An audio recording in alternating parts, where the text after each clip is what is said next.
بتائیے کس صحابی رسول صلی اللہ علیہ وآلہ وسلم کو ترجمان القرآن کا اعزاز بخشا گیا؟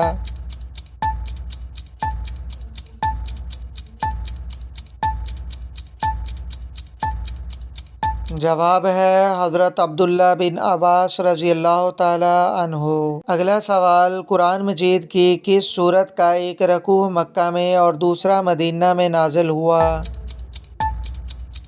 جواب ہے سورۃ المزمل کا۔ اگلا سوال، بتائیے آپ صلی اللہ علیہ وآلہ وسلم پر کیے گئے جادو کا اثر زائل کرنے کے لیے کن سورتوں کا نزول ہوا؟ جواب ہے سورۃ الفلق اور سورۃ الناس۔ اگلا سوال، حضرت عثمان غنی نے قرآن مجید کے کتنے نسخے تیار کروائے؟ جواب ہے 6 نسخے۔ اگر ویڈیو اچھی لگی ہو ویڈیو کو لائک، شیئر اور کامنٹس لازمی کریے گا۔ اللہ حافظ۔